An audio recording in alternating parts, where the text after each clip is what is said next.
Hello friends, मैं गौरव। आज का हमारा वीडियो बीमारी और उससे रिलेटेड डॉक्टर के बारे में है। तो इस वीडियो में हम जानेंगे कि हमें कौन सी बीमारी में कौन से डॉक्टर के पास जाना चाहिए। मेडिकल फील्ड में हर एक बॉडी पार्ट और ऑर्गन के लिए अलग अलग डॉक्टर होते हैं जो कि उससे रिलेटेड बीमारी के इलाज के लिए एक्सपर्ट होते हैं और स्पेशलिस्ट होते हैं और उस ऑर्गन या बॉडी पार्ट से रिलेटेड बीमारी का इलाज बहुत बेहतरीन तरीके से करते हैं। तो आज के इस वीडियो में मैं आपको यही बताने वाला हूँ कि आपको कौन सी बीमारी में कौन से डॉक्टर के पास जाना चाहिए। सबसे पहले बात करते हैं हार्ट की, जिसको हिंदी में हृदय या फिर दिल भी कहते हैं। इसके स्टडी को कार्डियोलॉजी कहते हैं और इसके स्पेशलिस्ट को कार्डियोलॉजिस्ट कहते हैं। तो जब भी किसी को हार्ट से रिलेटेड बीमारी होती है तो उसे कार्डियोलॉजिस्ट के पास जाना चाहिए। इसके बाद हम बात करते हैं किडनी की।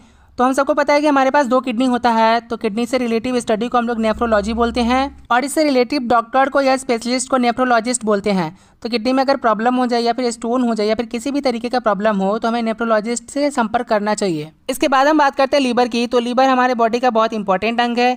ये हमारे डाइजेशन में बहुत हेल्प करता है।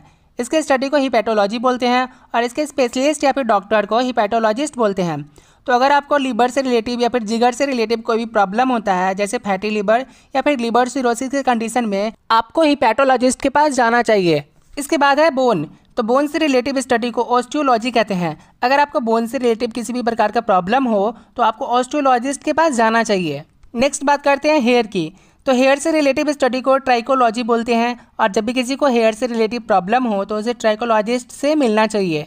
अगला है हमारा आँख। तो आँख से रिलेटिव स्टडी को ऑप्थेल्मोलॉजी बोलते हैं और इससे रिलेटिव बीमारी के डॉक्टर को ऑप्थेल्मोलॉजिस्ट बोलते हैं। मतलब आपको आँख से रिलेटिव किसी भी प्रकार की बीमारी हो तो आपको ऑप्थेल्मोलॉजिस्ट के पास जाना चाहिए। इसके बाद है ब्रेन। तो ब्रेन के स्टडी को न्यूरोलॉजी बोलते हैं और इसके स्पेशलिस्ट या फिर डॉक्टर को न्यूरोलॉजिस्ट बोलते हैं। तो ब्रेन से रिलेटिव किसी भी प्रकार के डिजीज या फिर बीमारी को या फिर चोट लग जाए तो हमें न्यूरोलॉजिस्ट से संपर्क करना चाहिए। नेक्स्ट हमारा स्टमक है। तो स्टमक के स्टडी को गैस्ट्रोलॉजी बोलते हैं और इससे रिलेटिव स्पेशलिस्ट या फिर डॉक्टर को गैस्ट्रोलॉजिस्ट बोलते हैं। तो स्टमक के किसी भी प्रॉब्लम में हमें गैस्ट्रोलॉजिस्ट के पास जाना चाहिए। नेक्स्ट हमारा है नोज। तो नोज से रिलेटिव स्टडी को राइनोलॉजी बोलते हैं और इसके स्पेशलिस्ट या डॉक्टर को राइनोलॉजिस्ट बोलते हैं। तो नोज से रिलेटिव किसी भी प्रकार के डिजीज में हमें राइनोलॉजिस्ट के पास जाना चाहिए।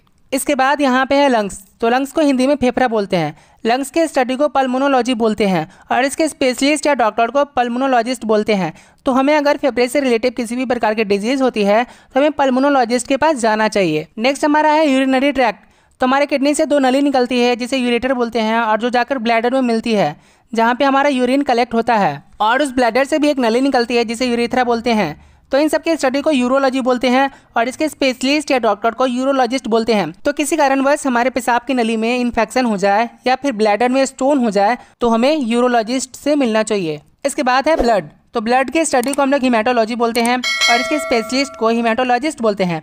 तो ब्लड से रिलेटिव किसी भी प्रकार के इन्फेक्शन या प्रॉब्लम में हमें हिमेटोलॉजिस्ट के पास जाना चाहिए। इसके बाद आता है हमारा स्किन। तो स्किन के स्टडी को डर्मेटोलॉजी बोलते हैं और इसके स्पेशलिस्ट या डॉक्टर को डर्मेटोलॉजिस्ट बोलते हैं। तो स्किन से रिलेटिव किसी भी प्रकार के इन्फेक्शन या फिर प्रॉब्लम है, जैसे एक्जिमा हो गया या फिर किसी भी प्रकार का प्रॉब्लम हो गया, तो हमें डर्मेटोलॉजिस्ट से संपर्क करना चाहिए। इसके बाद है हार्मोन्स। तो हार्मोन्स हमारे बॉडी के कई सारे एक्टिविटी के लिए रिस्पॉन्सिबल होता है। इसके स्टडी को एंडोक्राइनोलॉजी बोलते हैं और इसके स्पेशलिस्ट या डॉक्टर को एंडोक्राइनोलॉजिस्ट बोलते हैं।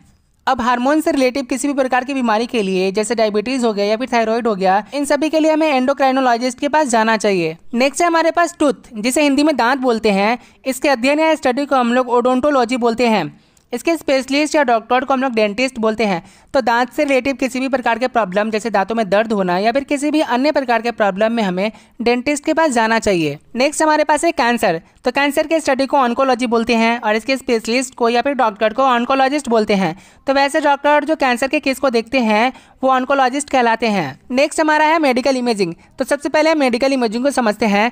कभी भी हम हॉस्पिटल जाते हैं तो हमें एक्सरे या फिर सीटी स्कैन या फिर एमआरआई करने को कहता है तो वो मेडिकल इमेजिंग होता है। इसके स्टडी को रेडियोलॉजी बोलते हैं और इसके जो स्पेशलिस्ट होते हैं जो इसको करते हैं वो रेडियोलॉजिस्ट कहलाते हैं। नेक्स्ट हमारा है माइंड। तो माइंड के स्टडी को हम लोग साइकोलॉजी बोलते हैं और इसके स्पेशलिस्ट या फिर डॉक्टर को हम लोग साइकोलॉजिस्ट बोलते हैं। तो माइंड से रिलेटिव किसी भी प्रकार के प्रॉब्लम में, जैसे स्ट्रेस हो गया, डिप्रेशन हो गया या फिर एंजाइटी हो गया, इन सब में हमें साइकोलॉजिस्ट से मिलना चाहिए। नेक्स्ट है हमारा प्रेगनेंसी एंड चाइल्ड बर्थ। तो इसके स्टडी को हम लोग गायनोकोलॉजी बोलते हैं और इसके स्पेशलिस्ट को हम लोग गायनोकोलॉजिस्ट बोलते हैं। गायनोकोलॉजिस्ट फीमेल से रिलेटिव अन्य बीमारियों को भी देखती हैं। तो आई होप आपको ये बीमारी और उससे रिलेटिव डॉक्टर्स के बारे में जानकारी अच्छी लगी हो। हमारे वीडियो को लाइक करें, चैनल को सब्सक्राइब करें, वीडियो को शेयर करें। Thank you.